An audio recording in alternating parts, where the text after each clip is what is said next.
guys, welcome back to another stream. Welcome back to the YouTube channel, people. There's another episode of the GVO show. Once again, people are joined by Alfie once again. Yes, people. And you know his head is going to be fucking boiling this episode. But listen, people, make sure to leave a like on the video and subscribe if you're new. Alfie's link is in the title, people. Go on. I know that I'm going to get cooked like a tomahawk steak on an Australian barbecue. I know that much. Oh, bro, you're getting fried. Your head is going to be full on red. You're gonna match your shirt, bro. You're just gonna be full red. My blood's going to be boiling. Bruv, I can't lie, yeah? Bro, we gotta get straight into it.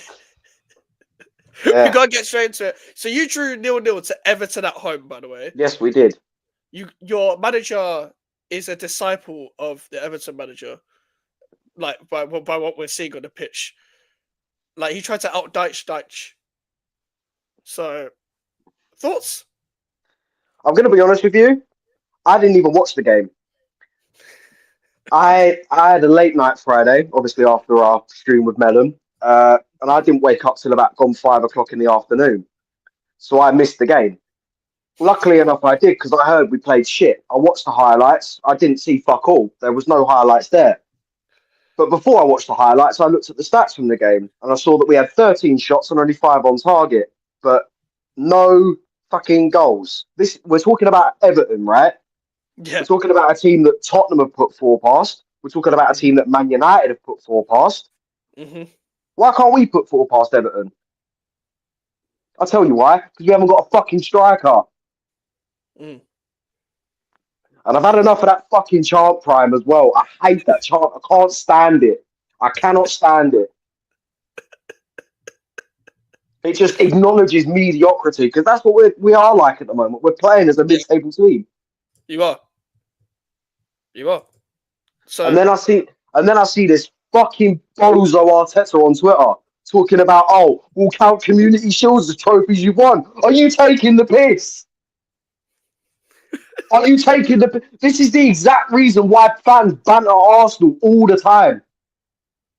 Because we come out with shit like this. He also come out and said he said that Ethan Waneri can play as a striker. Are you joking?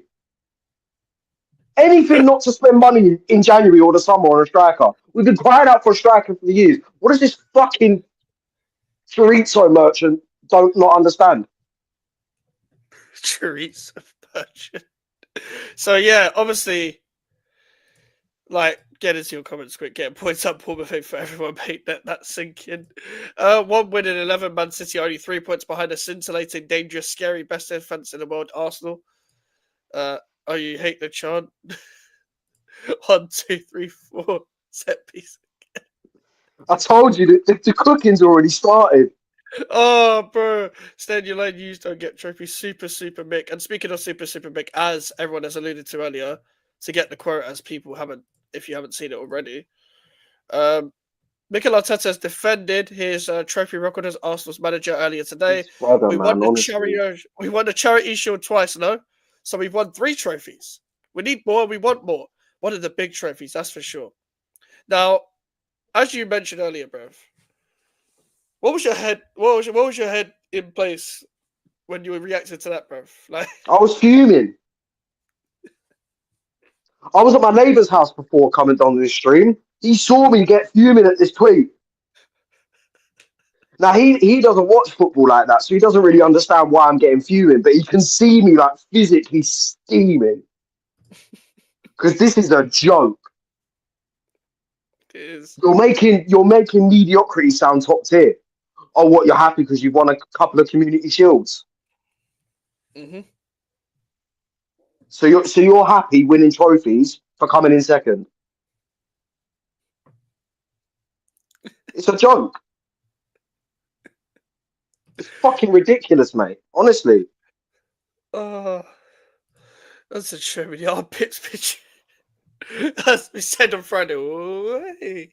That's if we get a fucking trophy. At this rate, we're not gonna get one. And yours funny. The last community shield you won, you weren't even meant to be there. Like you got there because City won the treble. Exactly. So what does that trophy mean? It's not even like Fuck all. nobody counts the Community Shield. It's just another dinner plate in the cupboard. Exactly. It's typical Egal to say he's not wrong. It's a typical Egal. He didn't even mention your Emirates Cup. Yeah, if you're going to Oh, man. can you mention the Emirates Cup and all Fuck the Emirates Cup, bruv. It's so hypocritical as well, because we have a go at Tottenham fans for parading the Audi Cup, and then we go and do the exact same. I thought we're meant to be better than Tottenham. It's just meant to be. this fucking team's going to be the death of me, man. Honestly, I'll be surprised if I get to the end of the season not in a casket. This team's going to give me a heart attack, bro. Charlie said you're wrong, Mike. These lot count Community Shields. That's true. I fucking don't. I'm one of the only Arsenal fans that doesn't count Community Shields. I think only me and Lee Gunner don't count them. Probably, yeah. You, Lee Gunner, Northside. Shout out to Northside as well. Hey, Arsenal don't win a lot of trophies, mate. Let's super duper bit count the Community Shields.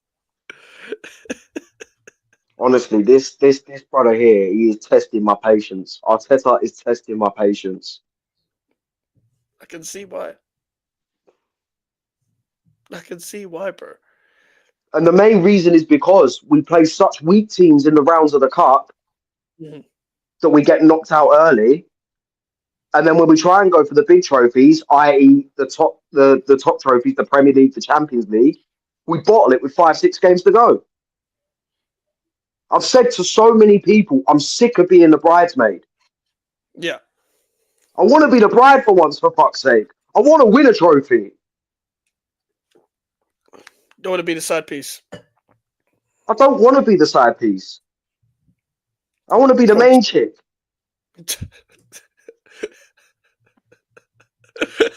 That's a good quote. That's one for the quotes. That you're being painted with the same brush for the sake of banter. Do you know what? That same North London brush. And they even put 6 parts Southampton. It's the same North London brush to put a mural of Nicholas Jova outside the ground. Like, fair enough, that's shit housery. But are you fucking serious? I forgot about that. this team ain't serious. You painted a mural of a set piece, coach. The only positive that I got from the Everton game was the fact Gabriel was back and I haven't got to deal with Kivior. Apparently they didn't even want to attack in that game. I didn't watch the game either, but apparently they didn't want to attack Everton. So even if you had Kivior, they might have wanted to attack. If we'd have had Kivior at the back, we'd probably be losing. I thought we were supposed to be better than Tottenham, but Arsenal were also supposed to be a big club too. Yeah, I think it's not even like you're even just meant to be better than Tottenham. It's not even meant to be a conversation. It's not. Like Tottenham don't win anything. We've discussed this so many times before. Exactly. Talking about I'm pretty sure you said your sister was born the year they won a trophy, right? My sister was 3 weeks old the year they last won a trophy. She turned 17 in February. So that speaks a lot about Tottenham. Now, with you guys have a rich history, meant to be winning way more leagues than you actually do. You've won fuck all. Under your regime where Arteta's had his team for 5 years. So, and he's built that team as well. And we've discussed you've kept the same energy throughout the whole time you've been on the channel and throughout the whole time of you supported Arsenal. You want to see a trophy this season. You want to see even one of the big trophies as well. I've got to ask you this question because you said this before. Like at the end of the season, if you don't win a trophy, Arteta has to go. So why are you Arteta out now?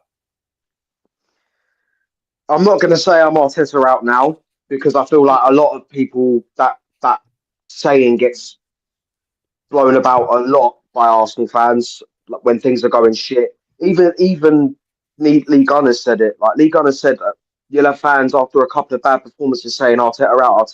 But when we smash up a team like Luton or Crystal Palace, who we've got in the next couple of games, we're there Arteta in. Like I've people have asked as well, if you're Arteta out, who do you go and get?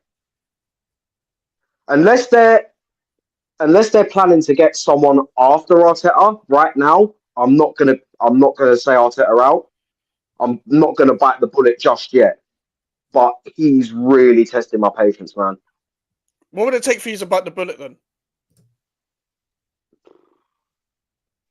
If we get to February and we're outside the top 4. I don't think you'll ever get there, to be fair. I don't think you'll ever get there. You never know. We've still got to play Man City in February in that time. You might beat them. We've got to play Spurs as well. They might turn up. Maybe. Got an FA Cup game against Manchester United. Mm. If we lose that, I'll get closer.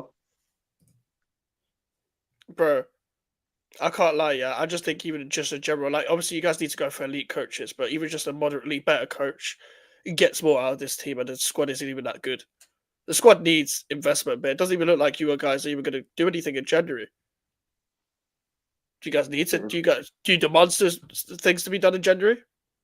I think every Arsenal fan's going to demand things to be done in January, but will we get something done in January? No, because we don't really spend in January. There's only been a few occasions where we have spent in January, and that's like, once every 3-4 years that we do something in January.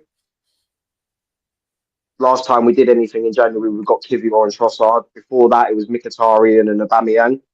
Other than that, it's just been free transfers and loan players of players that are dog shit. That's true. Like we back in the second season where we finished 8th, we signed Matt Ryan on a free.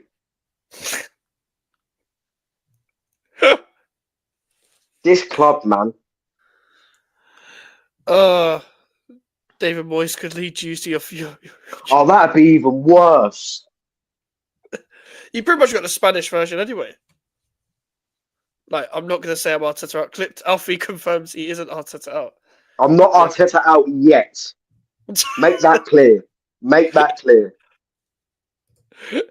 60 million down the train. Kai Havertz scored in 8.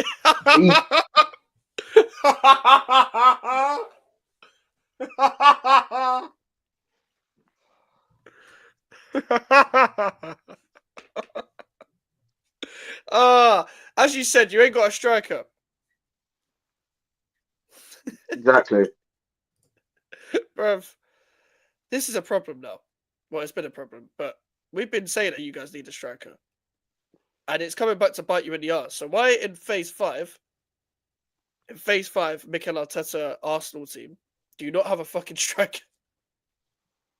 It's beyond me. It's honestly beyond me.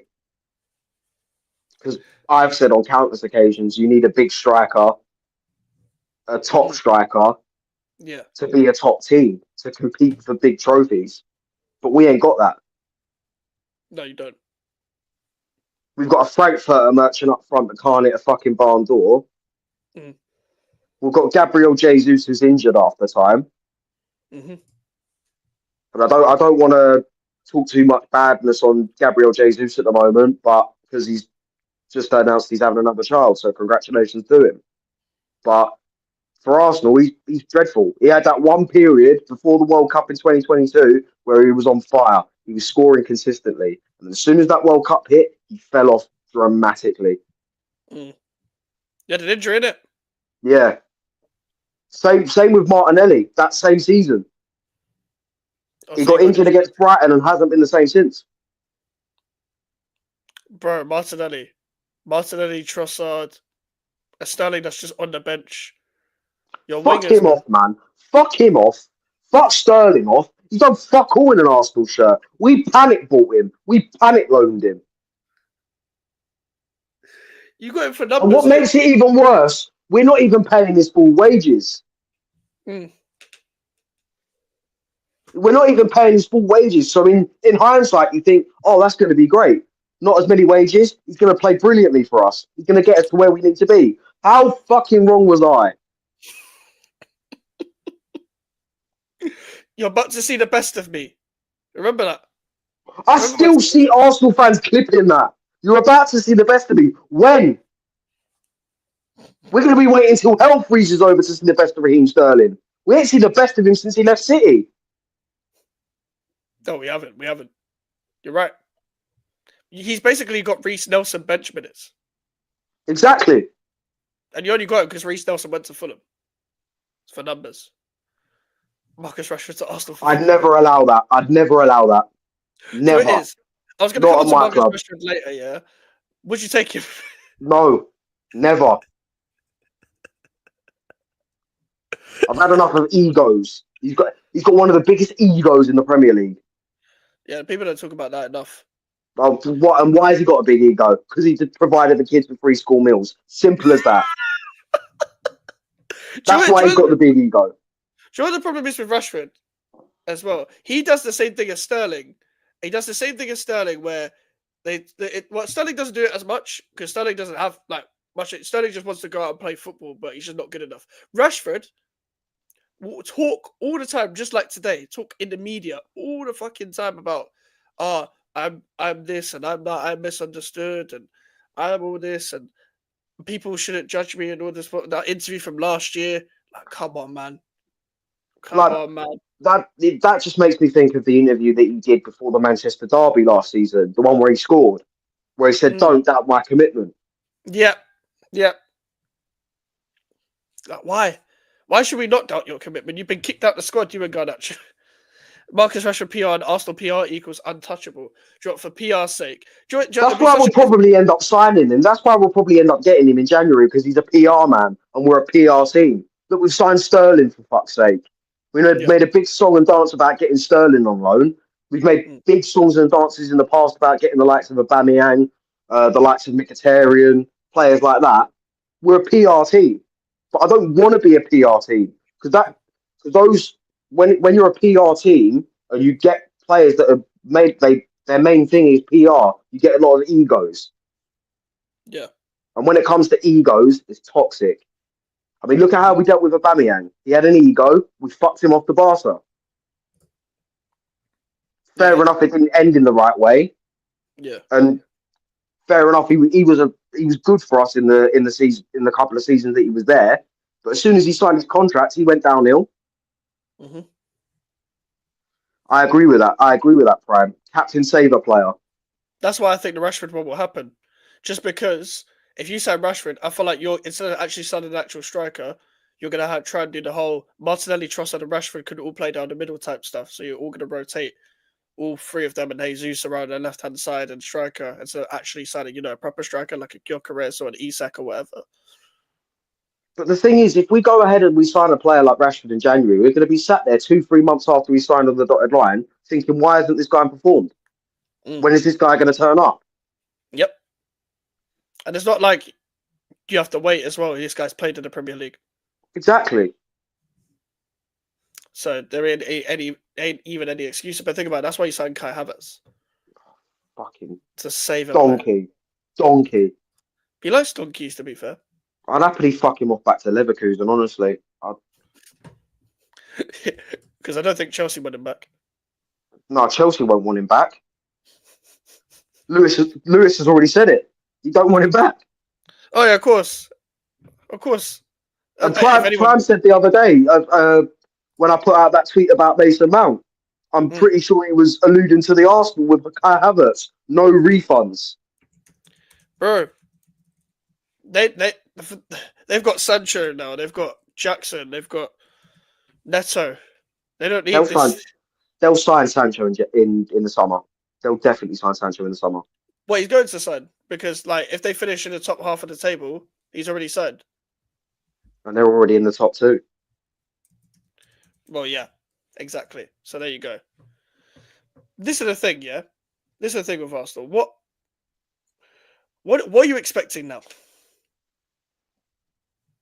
I'm expecting both the team, the coaching staff, and the management to show some fucking balls. Mm-hmm. Put your money where your mouth is. You want to be a competitive team? Put the money down. Get on the phone to these teams. Get on the phone to Juventus. Get on the phone to Newcastle. How much is Isak? How much is Vlahovic? Ask how much these players are. And if they say how much they are, put the money on the table. Done. This is the thing. You need a striker, don't you? But you needed a striker for time. I mean, I've heard reports that apparently we're looking to swap Jesus for Vlahovic. In your fucking dreams. That's exactly what I said. If it happens, it'd be great, but it won't. This is like so typical of Arsenal, though. You had a chance to capitalise on what you had. So where has it all gone? We had two chances to capitalise, especially on Liverpool. Yeah. Because you forget when we drew against Fulham, Liverpool didn't even play that weekend. We had a chance to close the gap to 4 points. What did we do? Drop points at Craven Cottage. We had a chance again. Liverpool dropped points this weekend against Fulham. Yeah. He's where he belongs. We dropped point. Liverpool dropped points against Fulham. We have the chance to capitalise. What did we go and do? Drop points against Everton. Mm. And it's always when it's Liverpool as well, because it happened last season. Liverpool dropped points against Crystal Palace. We lose to Aston Villa. It's always Liverpool. Is it a case of as well that you're more afraid against the smaller teams than the bigger teams? Yeah, but we can't as a big club. We can't have that mentality. Yeah. We need to have the mentality of, look, we're Arsenal. We're a big team. We should put these teams aside, no problem. Mm-hmm. But we don't have that mentality. No, you don't. You don't. Changes for Vlahovic and Xerxes linked to Juve and Gen. I don't think the Xerxes thing will happen, but like they clearly want a forward. They clearly want a forward, so I don't know whether there'll be a swap for Vlahovic. I think they'll just add to what they have, unless Vlahovic genuinely wants to move and stuff. But Arsenal don't spend money on players unless it's someone needy. Exactly. So there you go. There you go. But what does this say for you lot now? You got Palace twice. You need to win at Palace away in the league, but you got Palace at home in the cup. You want that cup, don't you? I want a trophy. Yeah. I'll take an FA Cup or a Carabao Cup this season. Honestly, I've even said in my match preview, which is coming out after this stream, that we need to take this game seriously tomorrow. Put out a strength team. Put out a strong team. Show that you're up for the competition. Show that you're ready to go and win this trophy. Because after this game, there's only 4 more teams left in the cup. It's crunch time. And I know Arteta's probably shitting himself thinking, oh, I didn't expect to be in this competition that long. Mm-hmm. I expected to be beaten by Preston or Bolton. You've had an easy run in. Exactly. Now's the chance to capitalise. I don't want that drug either. I don't want that drug either. Will Mudryk even be available in January if he's on the ban? No, he'll be getting on it for the next 3-4 months. Sure, David. He'll head back to Cobham off his nut. David Coote's available to party with. Yeah, I guarantee they're having a sesh right now. Like, moving on to Marcus Rashford just for a bit. Marcus Rashford, for me personally, I'm ready for a new challenge and the next steps. When I leave, it's going to be no hard feelings. You're not going to have any negative comments from me about Man United. That's me. I'll always be a red. We've discussed for time that about Marcus Rashford, and this hasn't even been one of them seasons where Marcus Rashford has been taken apart of the headlines throughout the whole season. But we've said that just in general, that he's just one of them Man United players that needs to go alongside the many big players if they really want to rebuild. Like, obviously not just him, but he's just the only one that's come out and said that he wants to move on for the next challenge. So I'm not really singling him out, but he's been here for a while. It's a bit like Luke Shaw as well. Luke Shaw's another one. Luke Shaw's another one that needs to desperately leave, but more so because he's not available, as well as him not being good enough. But was you surprised after he got left out against Manchester City? I was surprised that he wasn't on the bench. I was definitely surprised that he wasn't on the bench. I'm thinking Manchester derby, big game. You'd at least want him on the bench. Because he's one of them players that thrives off of big moments when he wants to turn up. He'll turn up in a Manchester derby and score a screamer. We've seen it before. So I was very surprised not to see him on the bench. I was surprised not to see Garnacho on the bench either, considering as of today, he's just won the Puskas Award.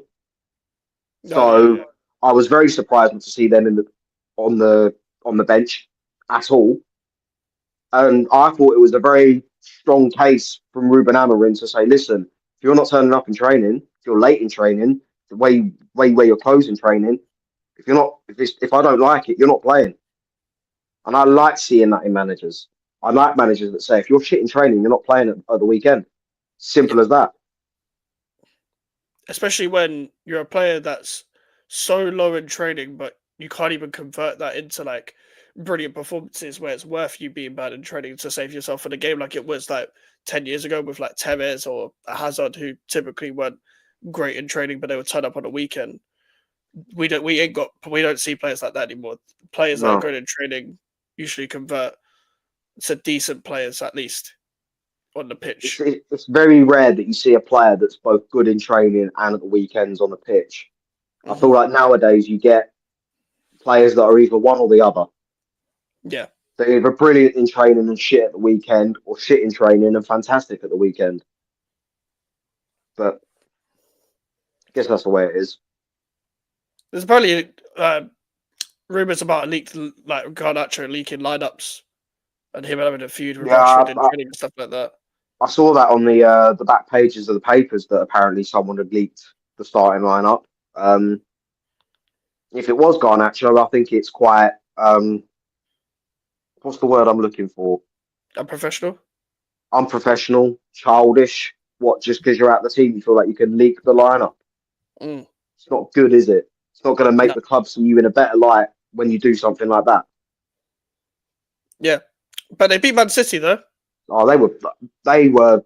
I felt like they were a really, really good team on Sunday. I felt like they played really well. Compared to City, I was sat there watching the Manchester derby, and I'm sat there thinking, "Oh, Man City scored from a corner." You don't see anyone complaining about them. But then again, Man City are not the sort of team that lead into it. They're not the sort of team that embrace only scoring from corners. Yeah, you're singing about set piece ole ole. Exactly. Man City aren't doing that. So that's why no one's talking about that. But Man City, again, poor. And we're sat here scratching our heads thinking, what the fuck is going on with this team? Pep signed a contract extension and they've gotten worse. Yeah. Not even that could galvanize them. Exactly. They were generally like awful again. But I feel like every time I'm not saying it's just him because it's a lot of players, but every time I see Kyle Walker start, I know some bullshit's gonna happen. Every time I see Bernardo Silva start nowadays, I know some bullshit's gonna happen as well. Bernardo Silva said for the last few minutes we played like under 15s. He has to look at himself. That Mateus Nunes mistake here. I don't understand. First of all, cool. Underhit the pass, that's kind of normal in a way. But then running back to make up for the error, and then fouling the player in the process when the foul didn't need to happen. I felt that was class from Ahmad, the way he looked for that foul. He had a little glance up, saw Mateus Nunes coming, and he was like, I'll wait for the contact. And he got what he wanted, got the penalty, and Bruno scored it. Yeah. And we all know what happened after Bruno scored. Amad Diallo, I said when this kid came through, I said he was going to be brilliant. But I've said to countless Man United fans, don't ruin him. Don't ruin him. He's one of the few Man United players that should survive that rebuild. I feel like him, Mainu, I feel like Martinez has definitely given him some good plaudits to warrant staying in that team. I feel like there's only a couple of handfuls of players that should stay. Yeah, after the Man United rebuild. Apart from the new signings, I say Ahmad and Mainu, and that's it. Because they're even Martinez before that game. Beautiful ball, by the way, for the Diallo goal. Oh, what a ball! But he's needed to perform that way for that game because he hasn't been the level this season. Like Nottingham Forest game, this guy was getting Milinkovic just jumped, and he wasn't marking the player properly. Like he's not even offering decent passes anymore. Like when this guy was first signed, I thought he was going to be better than what he was, but he's being found out a little bit. My whole thing is as well, he doesn't defend well in wide areas, and in the three at the back, you have to defend well in wide areas. You have to. I feel like the height's an issue for him. It definitely plays a part. Definitely. When you look at centre backs and you think of like the old centre backs, the older generation, you think of players that are tall, 6 foot plus. that are able to deal with crosses, able to deal with corners, get the ball out of the box. I feel like because of his height, I'm not. Don't get me wrong. I think he's good at what he does, Mm. but the height definitely plays a part in why he's not as good as most other centre backs in the league. I also think he's one of them ball playing centre backs where he knows he's good, but he thinks he's too good, so he takes too many touches. Yeah, So I think he overplays a bit. I think if we're including the new signings, I think Mazzarari should definitely stay. That guy's been immense, had a brilliant start since he's been there, and that whole dynamic of putting Ahmad in a 10 now, like he did well at wing back, and now he's playing in the 10. That's where he should be playing from now on. He should be the first name on the team sheet, I'd say. And obviously, you got Kobe Mainu getting advanced areas. He should be he should be playing. He should be playing a lot further up the pitch, in my opinion. I'm surprised he didn't start on Sunday either. Yeah, Mason Mount got injured again.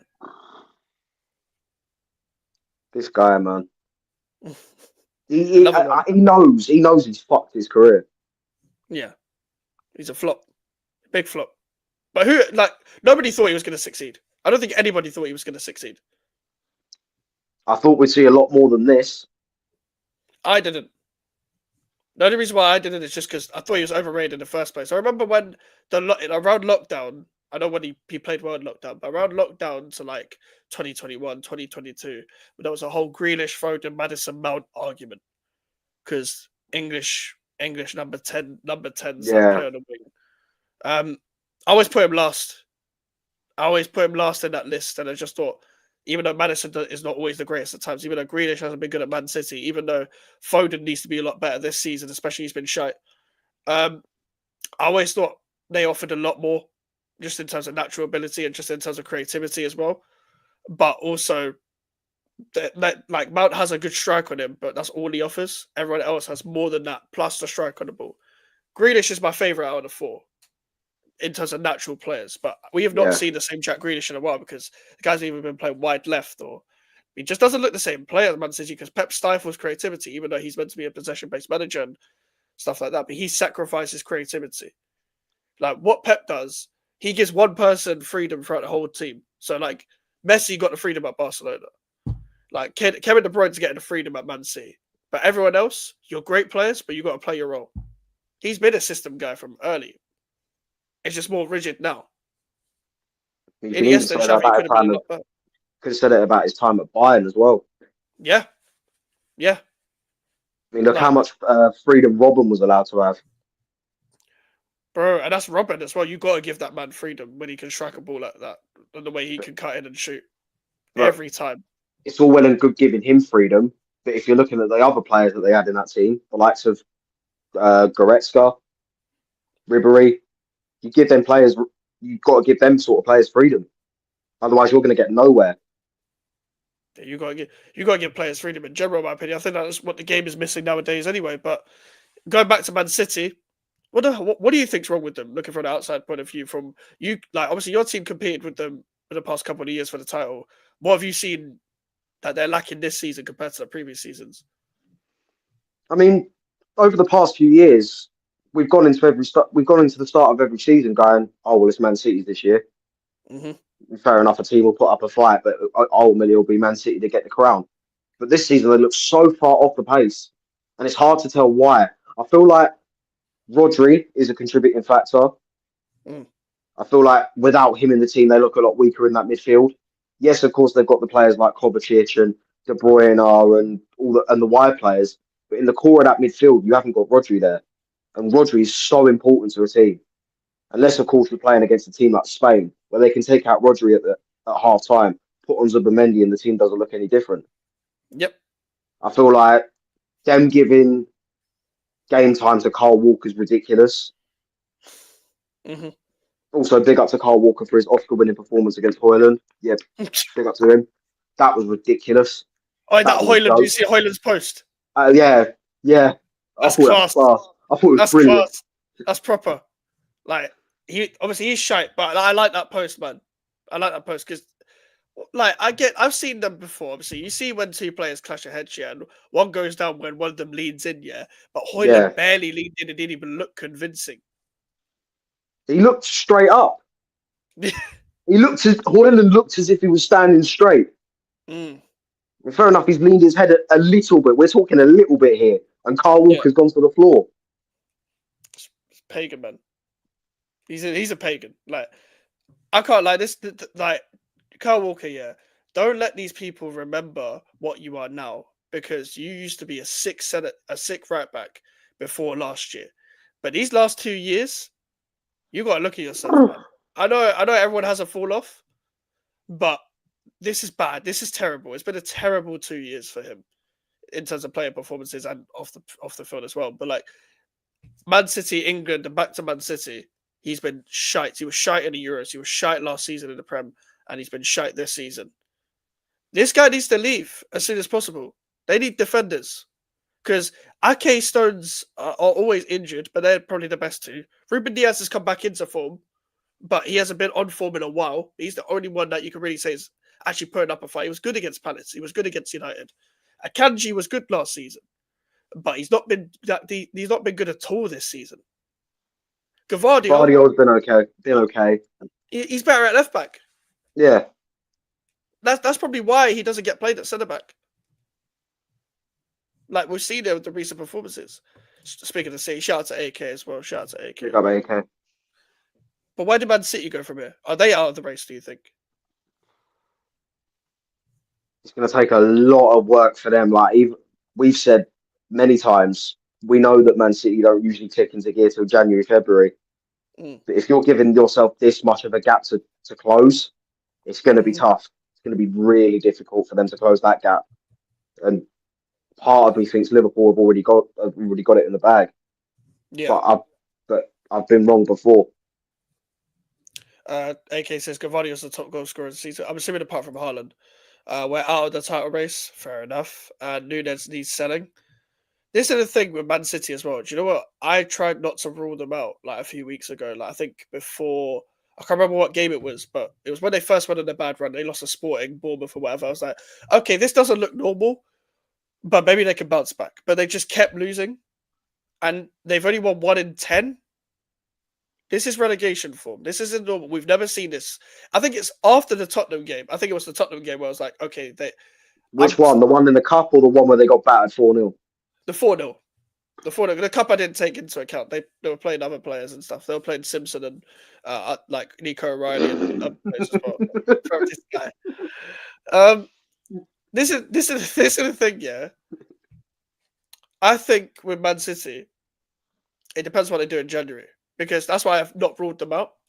You got to do something in January. You got to sign 2 players for me. For me, as much as they have issues all around the pitch for their standards, a Rodri backup. Well, when I mean Rodri backup, I mean someone that can start now, that's going to just compete with Rodri when he's back, but also a defender, a centre back that's going to pair with Ruben Diaz, and then you can worry about everything else later. Because once you're defensively solid, cool, you can just criticize the attack for the time being. But in the summer, you need at least 2 wingers. Because Jesus Christ, Doku is not it. Doku is not it. This guy's arse, bro. Bernardo Silva at right wing is not it anymore. Savio has just come through. He's going to need a season. Grealish at left wing is not it.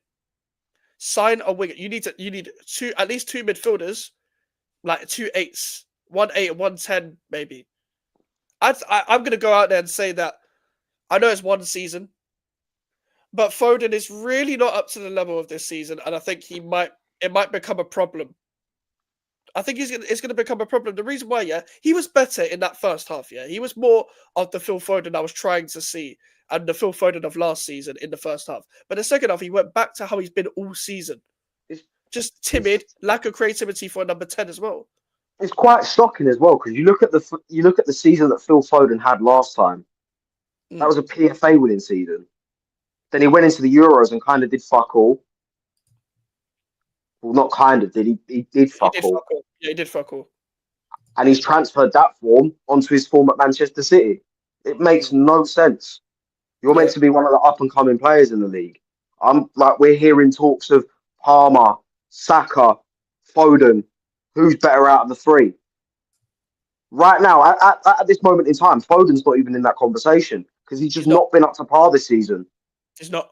Fair enough, we've been poor, but Saka, yeah, he's still putting in decent performances. He's getting us out of them games. Palmer is always class, Yeah. despite the fact his mascot was taller than him. But That's this season, Foden just hasn't been it. yeah. And it's another one where you're looking at Man City and scratching your head. You're sat there scratching your head thinking, where the fuck's Foden gone? Feels like we've got Ronnie instead. Away. Shy away, man. Shout away. Foden's had a fallout with Pep, I feel. Imagine. If he has, then he's gone. Because Pepper signed a new deal, but apparently he was ill. I heard about this, yeah. I Do you get want that he was Martinelli? AK, do you want Martinelli as a winger? We'll sell him to you. trying to get revenge for Jesus and Zinchenko. And Sterling as well. I know we got Sterling from Chelsea, but he came from Man City first. Do you know what it is with Man City as well? I said this on the Flawless channel, like, when De Bruyne's not there, I expect the Fodens, the Bernardo Silvas to create for Haaland. I expect them to like provide them more service. You're meant to step up as the creative players. And to answer your question, by the way, AK said, I don't need that Bolivian. Sorry, Alfie. Big up. Right. This is the thing with City as well. You was proactive when you needed to be proactive, and Pep has always been public when it comes to refreshing squads and his opinion in terms of that. But he's been complacent, and Man City have been complacent in the fact that Arsenal and Liverpool haven't done enough in transfer windows. So they've looked at it and been like, we've got enough to win the league again. But this is the reason why teams don't win 5 in a row. Because of complacency. They've done really well to break the records that they have and win the treble and do 3 in a row and 4 in a row. But come on, this is ridiculous now. I don't think they can have any complaints about Liverpool not doing anything in the transfer window, because look at where Liverpool are at the moment. That's what I'm saying. I'm saying they're complacent. They've signed a keeper. Liverpool signed a keeper that they're not going to be getting till next season. They've also signed Chiesa at a bargain price, £14 million. Doesn't even play. And they're flying. Yeah. They're off. They're gone. Like, that's the thing. That's what I'm saying. Like, they're complacent in the fact that Arsenal and Liverpool have done fuck all. So they do fuck all. But do you think as well that if Man City had foreseen this drop off at the start of the season, yeah, and they saw this poor form that was going to happen to Haaland, do you think they would have sold Alvarez? I don't think so. Because I feel like that's what they're missing at the moment. They're missing someone who, because Haaland's clearly not getting the goals at the moment, so they need someone to come in and get those goals. I don't even think Haaland's the main issue of this. I think it's the service. I think because the thing is, when De Bruyne comes back, like when De Bruyne has been back, he's instantly got the passes in unless he gets nullified, like for example against Man United, for example. But again, even the games against Palace, De Bruyne finds the pass, De Bruyne finds the run. The problem is the players are behind Haaland for me. Like even with someone like Alvarez, I don't even think it's an other striker that's the issue. Yes, I do feel like they need someone in competition to take the workload of Haaland. But my thing is, it's the players are behind. It's a winger issue for me. It's a setup issue at times. I feel like even with the midfielders behind Haaland, none of them pass him behind. Haaland likes to run him behind. Only De Bruyne and only Savio against Arsenal gives Haaland the passes in behind. Apart from that, we haven't seen Haaland running behind and Man City pass them through. And the thing is, with Haaland as well, he doesn't even need the back line to push up. He doesn't. Because he'll get him behind anyway. And even if it's all about the way to pass. And if the line drops too deep, he'll just stop his run and he'll wait for the cutback. But that's the thing as well. He can play to feet as well. Haaland's got enough strength in him to play to feet. But that's the thing. That's the thing I will. He doesn't play that way though. I think that's the thing I will criticize him about him though. That when it comes to control of the ball, you got to do better when you actually get with your back to goal. You're a footballer. You should be able to control the ball, one touch, lay it off. Lay it off. Sometimes you gotta lay it off. I feel like that's a written rule when you come to the Premier League, though. If you're a tall striker, you got to be able to play with your back to goal as well as doing everything else. Yeah. So God knows what happens with Man City at this stage. But another team that did drop points was Liverpool. But they have 10 men. 2-2 to Fulham. Thoughts? And the way they set up after they went down to 10 men was brilliant. Yeah. They played, what, a 3-1-5? Yeah, something like that. Brilliant. And we've said countless we said on countless occasions, Arne Slot's not really going shouting on the big I am. He's just going about his business. Yeah, because even then, you think about the type of character Klopp was, for example. He's very like beat his chest towards the crowd type of thing, like trying to Fist pumps towards the connect. top end. Yeah, trying to connect with the fans in that way. Arne Slot is connecting through the fans by just let the football do the talking. Do you reckon Klopp's pissed? Low key, I think Klopp's pissed. me and Klopp Prem were wishes he stayed on one more year. discussing this. It was like you got to be unlucky to leave, and then Liverpool do this well with City doing this badly and Arsenal doing this badly. You got to be unlucky because that could have added to your legacy, like more than one Premier League title, no matter what the situation is. Because this is like the 1920 season, like when City had that Just injury run away with it. Yeah, when City had that injury to Laporte, and then Liverpool ran away with it, and City needed a kind of a rebuild in that season as well. That game at Anfield as well. Yeah. Twice. Pep lost his absolute head. That Fabinho goal. He lost his head after Liverpool this season as well. Because the fans turned around to him and said, "Oh, just because you lost." He wanted to start a fight. He did this. Yeah. That's the thing with Pep.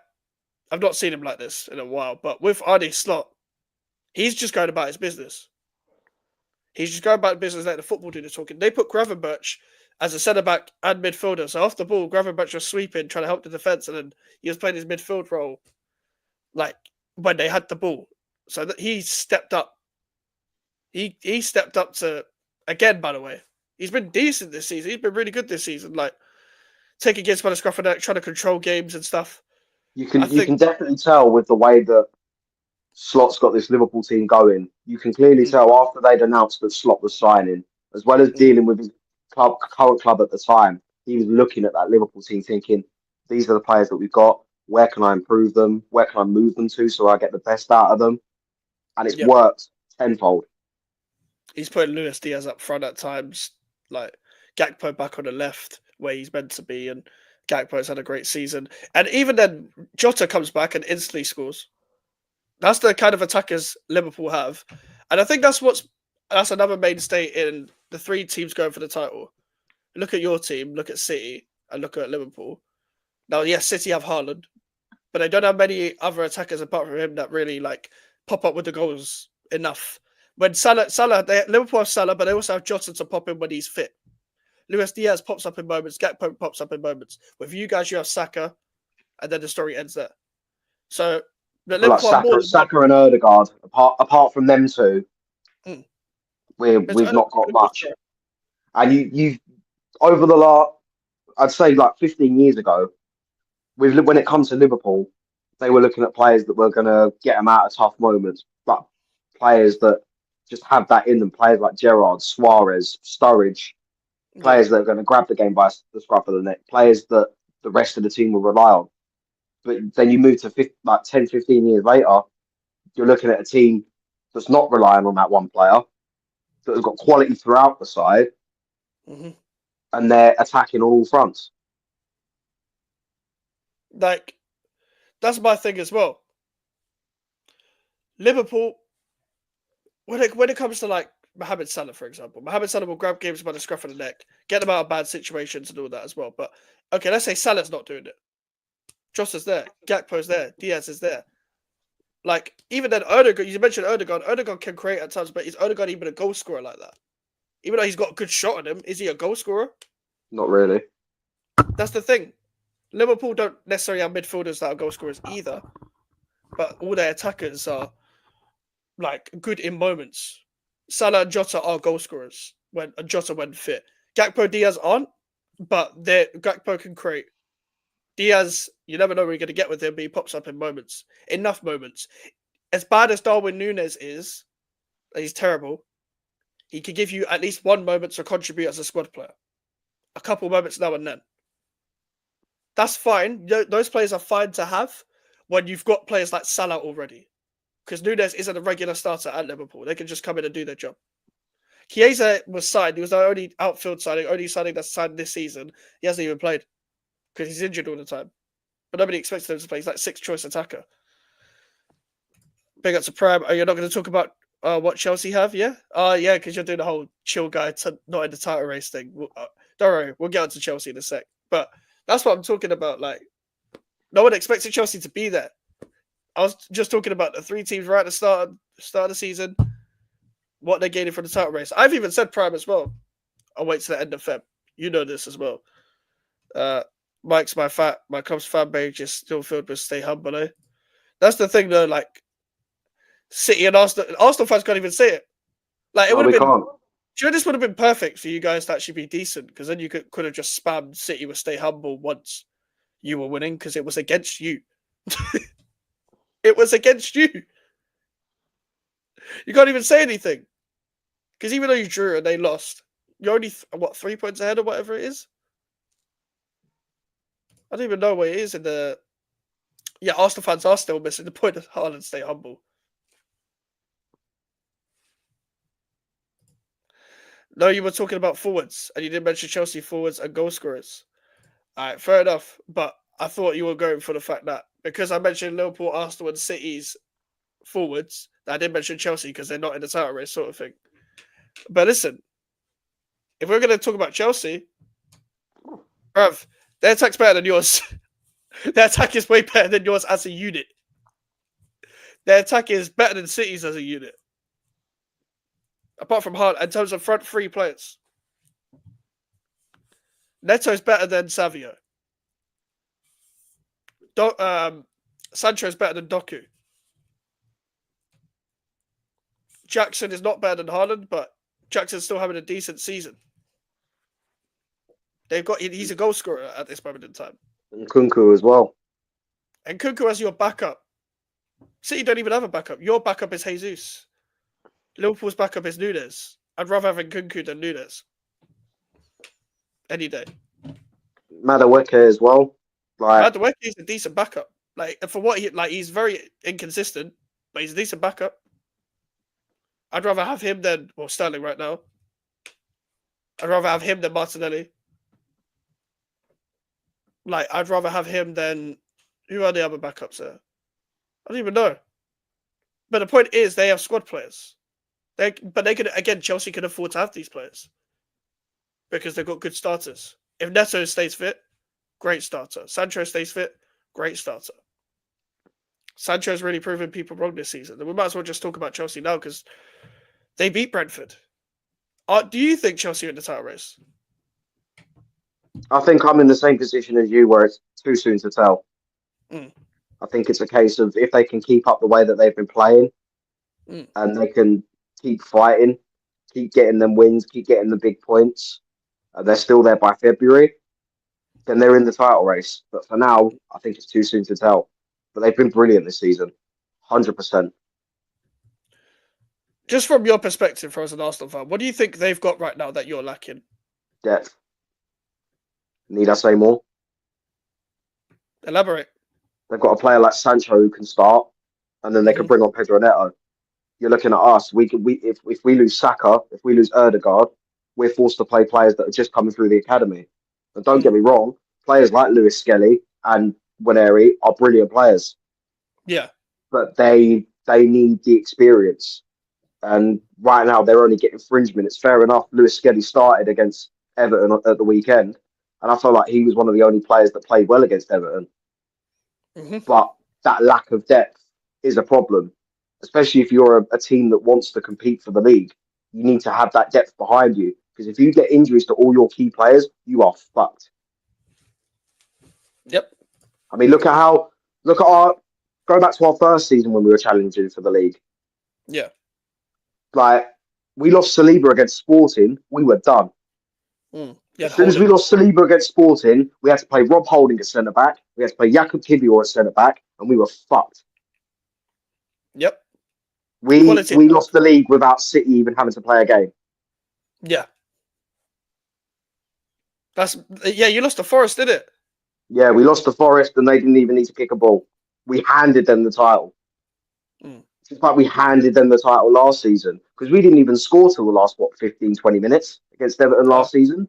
no. And by the time you were beating Everton, they were already battering us. Well, and we were probably going to lose anyway because what Arsenal fan was sat at the Emirates thinking, oh, West Ham are going to turn up against City today. Literally, no one thought West Ham David were Moyes is West Ham as well. Yeah, exactly. Joy is, to be fair, it didn't matter what West Ham as well, because we haven't had a manager that was capable of beating City apart from Bilic against Pellegrini, but they had Pellegrini. Yeah. So You've there you had go. both. You've had both of them. Yep. Fuck Pellegrini. See, Alfie, this is why I like you. You agree Chelsea are just chill guys. Yeah. But doesn't this prove Chelsea's bored and more serious than yours? And they've only been here for like 2 years. I mean, when they first came into the team and they bought the club and they started chucking out 8 and 9 year contracts for these players who were being signed on massive wages. We're all sat there laughing, thinking you're putting this much faith in players that you don't even know are going to turn up. Yeah. But they're starting to turn up because they've got a manager behind them that understands the way they play and can get the best out of his players. And hats off to Enzo Maresca because he's done a brilliant job.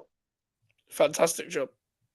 And he's, like, as I said in previous videos, he's got into it. How many times have we seen a manager go into a big club, yeah, and they get covered by the fact that they're at the big stage?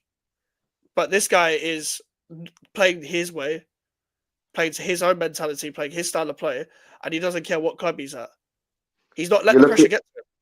You look down the years. You look at managers like Brendan Rodgers joined Liverpool. He shit himself.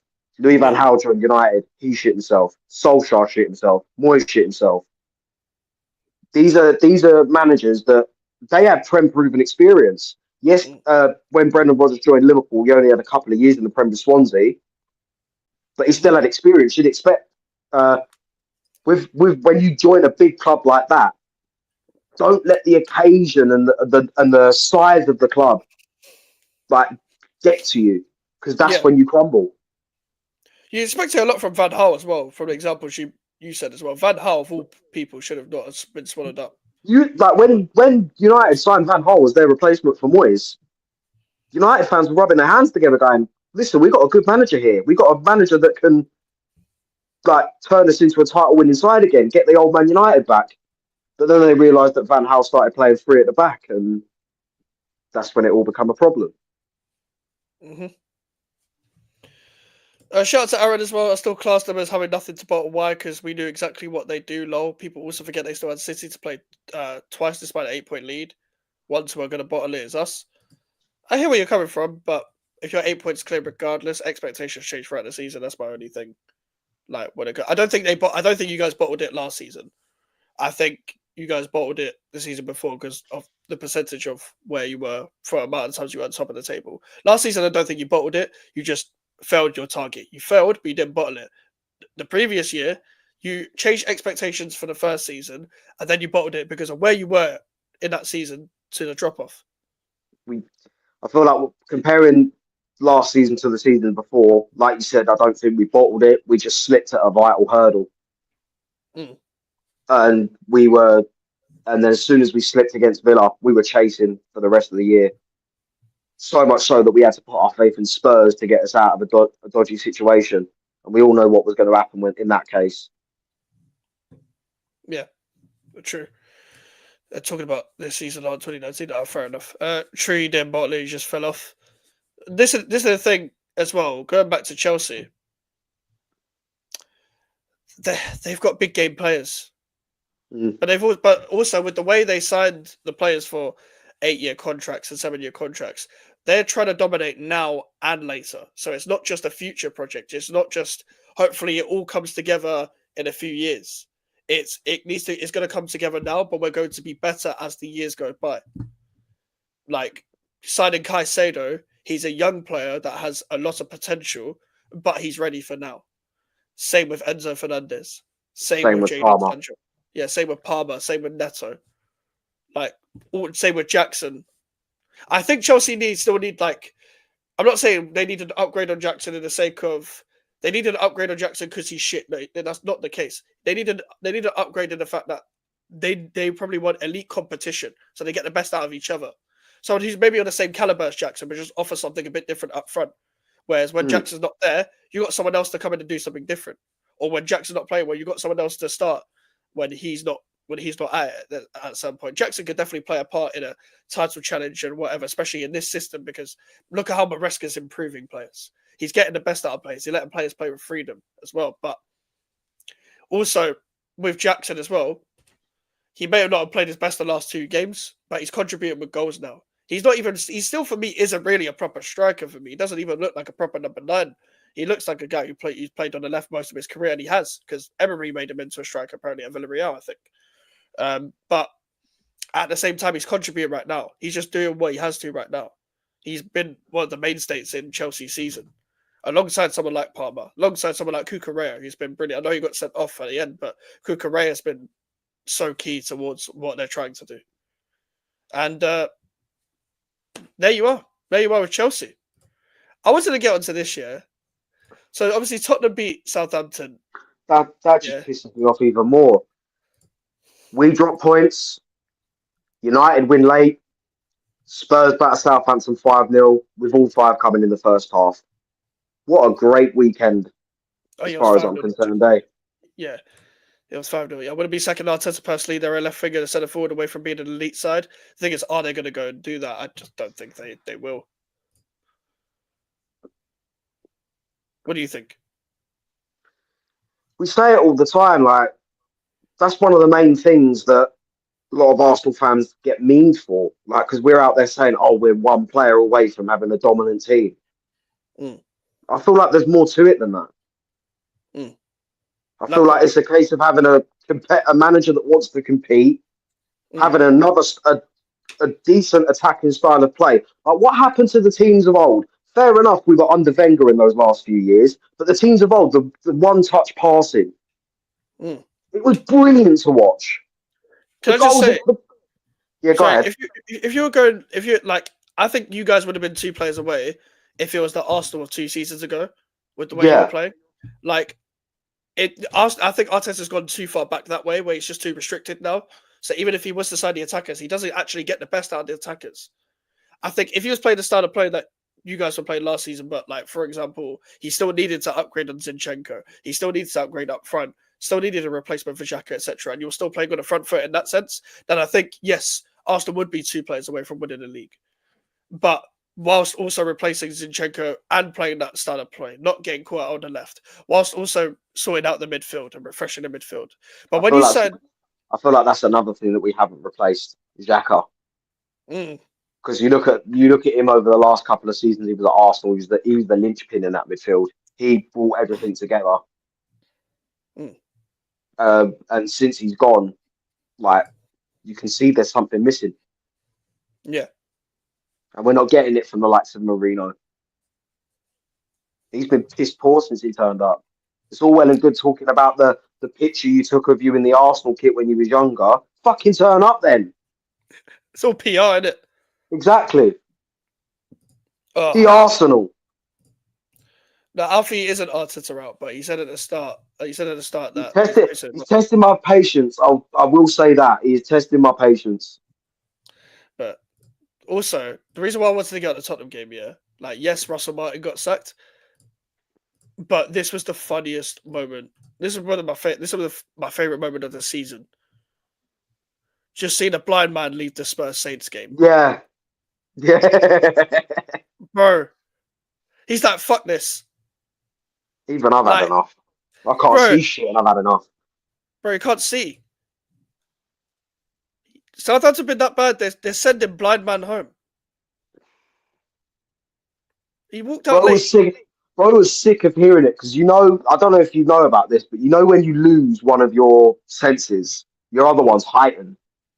So if he's lost his sight, his hearing's going to heighten. And he's heard that away end go mental 5 times. He's like, fuck this. I'm gone. That's so true, you know. That's so true. He's heard it 5 times. Like, nah, I've had enough, man. I don't fuck need to this, hear it. I'm out. He's like, do you know what it is? I'm gonna say this year, fair play to those Southampton fans that left after the 5th goal, because it ended 5-0. So imagine, just watching your team and then just passing it around while you have to sit there and it's just continued to be 5-0. That's the mistake I made when Arsenal battered us twice at home. I should have left early twice. I left in the 91st minute in the last time because we scored 2 goals. And in the first time, I should have left at half time because we didn't even have the train, bro. I even asked you as well at half time during that game. You still there? And you said to me, one more goal and I'm off. I ain't watching this again. Yeah, because when it was 5-2, I was like, if it goes 6-2, I'm gone. If it goes 6-2, I'm done. I'm done. Like, I'm not making the same mistake. But I left when Ings missed that sitter. Thing is, outspoken critical fan bases gets other people's head. Fair. This is the thing, like, Tottenham, this has nothing. This changes nothing to do with their season. They just came back off a draw against Rangers, where they couldn't handle that Scottish atmosphere. They couldn't handle the atmosphere. They couldn't handle it at all. Yeah, and Ibrox is one of them stadiums where it goes off, like especially on European games. I remember back when do you remember when Liverpool played Rangers a couple of seasons ago? Yes, Liverpool went and won, but still tough place to go. I remember when we were in the Europa League and we got to the semi-final. They got to the final. I can't remember. I think one of their games was against Dortmund. Oh my god, that fixture was mad. That fixture was one of my favorite fixtures of the last couple of years. Do you reckon they would have beaten you if you got to the final against Rangers? No. Well, you reckon you would have beaten Rangers in the Europa League final? I think we would have won that final. If you put away Sevilla. If put away Frankfurt. Oh yeah, you lost to Frankfurt in the semis. I think we would have won that. Just because, like, the David Moyes West Ham of that era, we would turn up for big games. We just got outplayed by Frankfurt. And Aaron Cresswell, Bones, I remember the second leg. But to be honest, I didn't think we were going to win it. I thought it was lost in the first leg. Like, we should have finished our chances at home. But I think we would have turned... Like, our team was better than Rangers as well. Like, they had good players. Like, Joe Aribo was there. Calvin Bassey was there. Obviously, James Tavernier. I can't remember who they got. There was McGregor guy in goal. It was the same season where Gerrard left Rangers to go to Villa.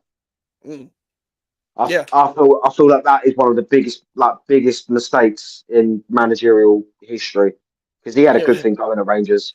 He had a really good thing going. He come off the back of an unbeaten league season, won the league, stopped Celtic from getting 10 in a row, and then he fucked off for a massive paycheck at Birmingham.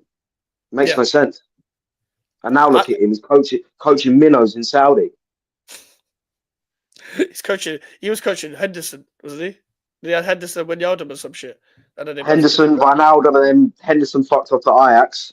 I don't know where Wijnaldum is now. But I think we would have beaten them then as well, because I'm just thinking, like, we would have hit the teams at the counter, like Bowen at the counter, Fornals, Benrahma, like, even Lanzini in that campaign, Rice and Souček in midfield. Like, we had enough. Like, it needed a refresh, but we had enough. Like, it was still a solid base, even though we were kind of falling off in 2022, especially on the back end of the 21-22 season. In Europe, we were still turning up. Like, and to be honest, Damien got it spot on here. We got outdone by Frankfurt's system. Same thing happened with Leverkusen. They are quality better side, bad style matchups. Like, Moyes badly set up against those type of 3 at the back teams when he lost the 3 at the back, when he lost a couple 3 at the back players in his cog, because he would set up for obviously the opposition. And to be honest with you, I really liked the way Moyes was playing in the 21-22 season and the 2021 season, where he would adjust to other teams, but he would tweak it. When it's in the back end of Moyes' system, he was just sitting back and he wasn't tweaking it enough tactically. When we came up against Frankfurt, he would put Fornals on the other wing back, so off the ball. Fornals is basically a wing back with the right back, and Cress was tucked into the back 3. I don't think that was enough. I don't think going man to man was the solution. I think the reason why he did that as well was because we beat Chelsea earlier that season against Tuchel's system. Well, we went man to man with them and we beat them 3-2. But to be honest, we didn't necessarily play well that match either. We got the best out of what we had. You got lucky, Masuaku. Yeah. I love that goal so much. I always say this. I always tell the story, yeah? I'm on the opposite end of that goal. Masuaku scores, yeah? You know that part of the stadium celebrating? It took literally 5 seconds for us to realise that goal went in. Like, it was a delay in our end. Like, because obviously it's on TV, you won't be able to hear it properly. But we celebrated like 5 seconds later. We're like, oh my God, it's gone in. Like that's what we're generally celebrating. Like, oh my god, what the fuck? Because we was expecting, and obviously it's a weird angle when you're on the other side of the ground. When the cross goes in, where the fuck is that gone? I thought it went side netting at first. It's poor from the keeper. It's poor from the keeper. Can I be honest? He doesn't expect it though. He doesn't It's a expect it. it's a weak cross. That's a dead cross. Oh, the cross is dead. It's a weak cross. It's going near post. Like, I don't believe goalkeepers should be beaten on their near post.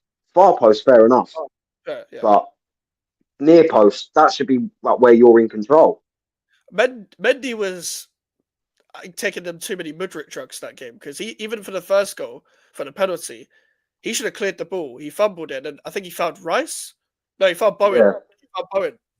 He found Bowen, and then Lanzini scored the pen, squared up to Reece James after that. Like that was just a bad game from Mendy. But in that three in the back system, we went man to man with them, and I think he thought that was the formula to keep going man to man with them 3-4-2-1 formations, and we just got outdone by Glasner. And they're good players. They had Knuth, they had Bore, and players like that. They had Ndika, who played really well in the second leg, who was suspended for the first. Like they're good players. They're good players, to be fair to them. Or was it Kostic at left wing back? Oh, he was brilliant. Yeah. He's brilliant. So to be fair to them, that's why I thought Glasner was going to translate that well into the Premier League. Yeah, he meant it, King Arthur. Bro, I think that was one of two Masuaku goals we saw. The other one was against Bolton in the Cup. I love Masuaku because he's such a funny footballer, man. Alfie, what's up with Trossard? You tell me.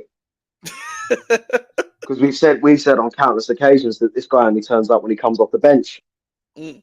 And then he throws a hissy fit because Arteta hasn't started him. And then when he does start him, he doesn't perform. Mm. So make your mind up. You're either a super sub, yeah, or you can play from the start and you can have a brilliant impact on the game. Make your mind up. Because it's no good putting in a good performance off the bench, throwing a hissy fit asking to start, then getting the start and not playing well. Yeah. That would piss me off even more, man. I swear to God, if I hear Crystal Palace fans tomorrow, Nketiah scored, if I hear Palace fans going, your defence is in trouble, they won't sing that because they would. Do you know what they will sing though? He left because you're shit. He left. Yeah, that's what. And do you know why you can't let Nketiah score against you? Yeah, this guy hasn't scored yet. Exactly. He's got a couple of assists here and there, but he's not scored. I don't even know if I can share what I want to share because of copyright. I'm gonna do it anyway. Fuck it, I don't care.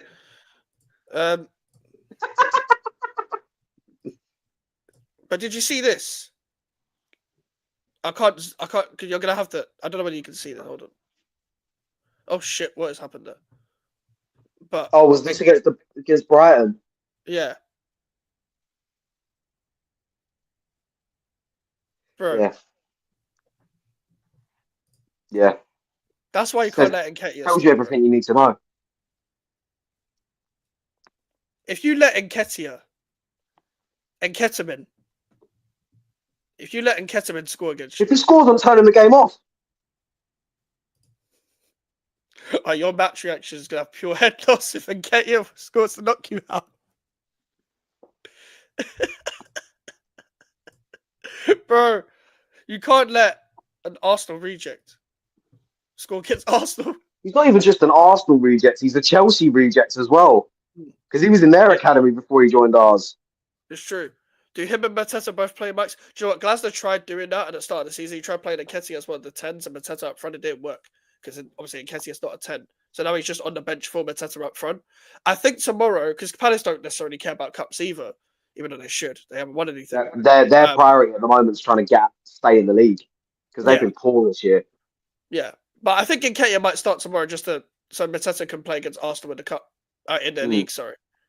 But he tried playing them both together. It didn't work because at times he was playing.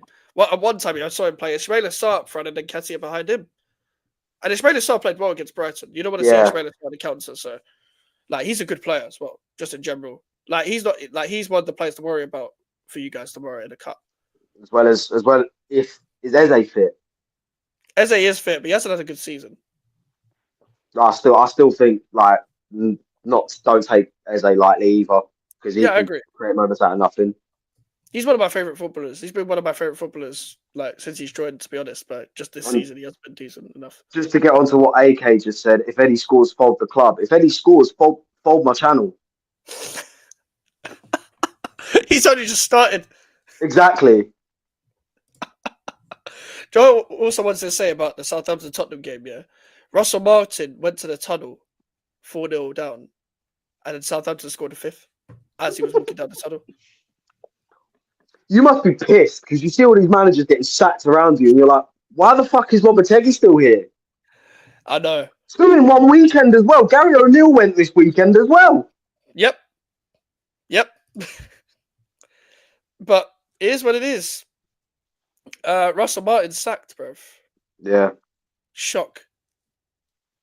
It was becoming toxic there, because it came to a point where they were playing out in front of back so much that every time they send a long ball forward, Southampton fans were cheering. I saw a funny tweet from a Southampton fan talking about Russell Martin, and they were like, Russell Martin gave us that Wembley win. I know what you're gonna say, yeah. And then the other part was, yeah, my ex gave me kids, doesn't mean I still love her. Exactly. I saw that tweet. That's one of the best tweets. I even replied and said, this is the funniest thing I've ever seen. Like, bro, it's facts though. Like, that destroys the whole argument of like, oh, but he gave us this moment, he gave us this moment. When people talk about managers and players, My ex gave me my kids, doesn't mean I still love her. Exactly. You can always relate it back to life. Exactly.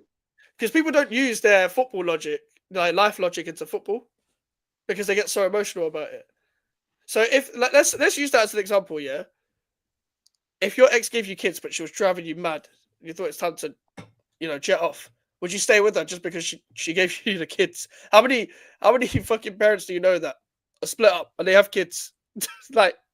So with your football club, they gave you a good moment 3 years ago. Doesn't mean you need to keep them. Even 6 months ago, and it's gone to shit. Leave. Or tell them to leave. Yeah. Tell your ex to leave, win the court case, get custody, get a stepmom in. Get a new fit and model, bro. They were lucky to come out Southampton. Leeds were better than them in that final. They were. Yeah, but I remember Leeds are bottle jobs as well. Yeah, I Leeds know are that's ironic bottle coming jobs. from an Arsenal fan, but Leeds have been bottle jobs for years. Oh, they have, yeah. That's the thing as well. Like, do you know what it is? Leeds were better than them. And the goal they conceded, I'm pretty sure it was only 1-0 as well in that Yeah. final. Like, the goal they conceded was so stupid. Like, Southampton, Leeds, Ipswich, and Leicester were generally trying to not get promoted that season. Because they were going, like, from January onwards, they were trying to give the league to each other. It came to a point where either Southampton and Leeds could have won the league at one point, although everyone thought Leicester and Ipswich were going to run away with it. And there you go. To be honest, Leeds deserve to come back to the Prem. They're a good team, but they have Daniel Farker in charge. Yeah. Daniel Farker's shite. I mean, look at what he did with Norwich back in the Premier League. Look how poor he was with Norwich. Oh, yeah, for sure. And the thing is, I don't even think I think he should have been sacked after they lost the final because they're battling for second place and their away record's poor right now. That's why the Leeds are falling apart again. Means going to be staying until the end of time unless things change. Yeah, Leeds cannot let Scott Parker's Burnley and Sunderland get a go above them in the league. So we're going to see with that. And the thing is, they were always going to be whipping boys this season as well, but especially with Russell Martin. This guy's a mid-table championship manager. He had a way better squad than most people in the championship last season, which was the only reason why they were there. And also, even now, if you want to play out from the back here, you got to sign the defenders for it. But you also got to sign the defenders that, like, to replace your defenders that got you relegated in the first place. They still have Bednarek and Stevens. You got Harwood Bellis, give him a partner. You haven't got a proper left back. Ryan Manning's had a decent season. Carl Walker-Peters can play there. Sugawara can play there. But you need a proper Premier League left back. Their midfield and attack is actually not that bad. They do need a proper striker. Like, Cameron Archer's good. He's not good enough starter in the Premier League, but he's good. Like, Brent Burns and Diaz is good. Fair enough. That Fernandez guy is good. Tyler Dibling's good. Flynn Downs and I know Ugochukwu doesn't really want to play, but if they had played Downs and Ugochukwu throughout the whole season, then even Lallana coming in Will Smallbone's an okay squad player. That's okay for the Premier League. That's okay to survive. It's the defense and the organisation. Let's be real though. Can you really blame Ugachukwu not wanting to play? Like, how sickening must it be just getting twatted week in, week out? Oh, bro, it must be tiring. They know they're relegated. Like, I know, like, we think that players have to be like professional and stuff. They know in their head. Yeah, we've heard They're stories from already previous planning for the players. championship. We've already heard from previous players, previous ex-players in interviews when they've been in relegation battles. They know they've gone. They know they're gone. They're linked with the Sheffield Wednesday manager and Carlos Corberán. Carlos Corberán's a good coach. But no one's going to save them from the Premier League. Like, Russell Martin deserved to be sacked. Russell Martin didn't deserve the job in the first place. But my whole thing is, you haven't got the squad to survive unless you buy a defender, and you're also too far away. There's no team right now that has been in the 20th place right now with the points tally has ever come back to go on a run. Because remember, you have to go on a run. Good teams go on a run, not relegation teams. So once you're there already, you're most likely going to be there forever. This isn't Leicester from 14-15. It's not. You just don't see it in them. And I don't know about you, but I definitely think at this rate they're breaking Derby's lowest points record. I mean, what, they're on 5 now? I need to have a look. They need to gain 6 more points to equal that, 7 to stop it from being broken. He's 6 points. But where do they, with the team that they've got now, where do they get those 6 points this season? What was Derby's points again? 11? 11. One win, 8 draws, 29 losses. Mm-hmm. Remember that record off the top of my head. They ain't getting 6 points. Any of the pub quiz merchants out there that love to go to pub quizzes and that question comes up, you've got the knowledge from me, so give me credit. I agree. You know, I think they're gonna break it. This could be an all-time stinker. So, would you take Ake, Max? Yeah, of course. It's Ake, bro. Ake's underrated. He's just injury prone. I keep saying this, Mike. She needs to get on other West Ham channels so our dickhead fans are deluded and think we're turning a corner. That's why I'm always here to call them out. But you never. My fans are just as worse, mate. My fans are just as worse.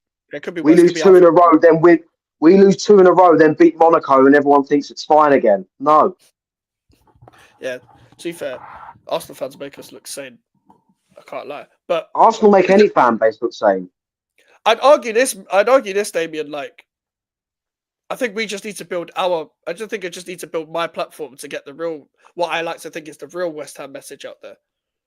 In terms of what I think is me as being a realist, in terms of building my platform of these opinions, keeping the standards up. I will definitely collaborate with West Ham content creators for sure, though, when the time happens. So, trust me, we've got some things coming up. But listen, people, this has been a great show. We talked about everyone. Head loss. And pure head loss for Alfie. I'm sure there'll be more coming up. Glad you enjoyed it, guys. There's more to come at this rate, honestly. I'm sure there's more to come. Maybe not tomorrow, but I got a feeling there'll be more to come next Monday. Because Palace away is like one of them ones where even I downplayed it against City because City are City, but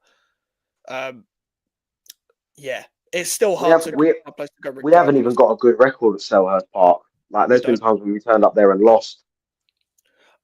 When I think of Arsenal Palace away, I think of AFTV, was it 16-17 or something, when you guys lost like 3-0 and Flamini was playing for Palace. And like Kelechi was like, change the 3 at the back, change the system. And then Arsene Wenger actually went to a 3 at the back. So there you go, man. There you go. Yeah, you get more followers by going on other channels. Listen, game's the game. Game is the game. We will be there. We'll be there. We're gaining the platform, people. We're gaining the platform. But a big up to Fair play to you, my man. Fair play to you. You've gained an amazing platform. You're helping me out as well, so I appreciate that as well. Of course. So I'm saying Alfie in the title, people. Alfie's link is in the title. Obviously, he's just got his match preview out for the Crystal Palace game for tomorrow as well. But Alfie, where can they find you? They can find me on Instagram, Twitter, and TikTok, all at AlfieD_YT. I've been quite active over the past few days on Twitter as well, so all the more reason to drop me a follow. Yeah, listen, people, I have a video out tomorrow. It'll be a reaction video. It will be a watch along, maybe on Thursday with Tottenham Man United. That game as well. So that should be that. And then on Friday, we've got two streams. I think we've got show of Alfie and Melon. Got a preview as well of the Brighton game. So back-to-back streams pretty much. But listen, people, I'll also be on Gershen's channel tomorrow at 5. So yeah, make sure to like the video. Make sure to subscribe if you're new. Social medias are in the description if you want to follow me. The email for the inquiry. Shout out to AK. Shout out to Damien. Shout out to everyone that's been a Villa fan, Prime, everyone. I'll see you guys.